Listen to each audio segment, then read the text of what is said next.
आधुनिक युग में जीवन उतार चढ़ावों से भरा होता है और सभी समस्याओं और संघर्ष से मुक्त होने की आकांक्षा हम अक्सर सभी लोग रखते हैं और कहते हैं कि बहुत हो गया, अब कष्टों से मुक्ति चाहिए, कब तक सहूंगा। हम ये भी जानते हैं कि भौतिक संसार दुखों का घर है। हम ये भी जानते हैं कि कुछ भी स्थायी नहीं है।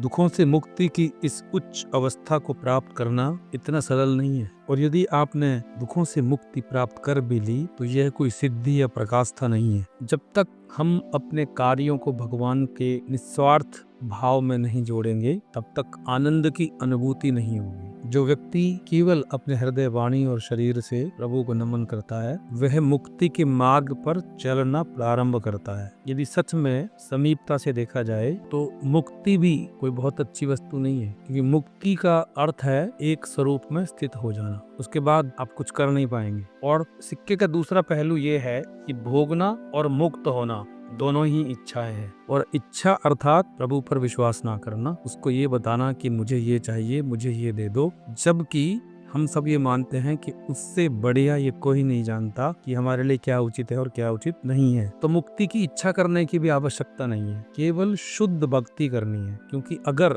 शुद्ध भक्ति है तो मुक्ति स्वाभाविक हो जाएगी। दोष मुक्ति में नहीं है, उसके अभिलाषा में है। इच्छा अर्थात प्रभु से दूरी। तो अगर आपने कुछ ऐसा कर भी लिया बहुत बड़ा जो उससे उपेक्षित है, प्रभु आपको नहीं देना चाहते, और आपने अपने स्वभाव से कर लिया तो उसका क्षणिक आनंद ही प्राप्त होगा। उदाहरण के लिए किसी औषधि से आपको अस्थायी उपचार अनुभव हो सकता है। सत्य ये है कि हमें केवल शुद्धता पूर्वक मन, वचन, कर्म की एक रूपता रखते हुए अपना कर्म करना है बिना इच्छा के, और उसका धन्यवाद करना है।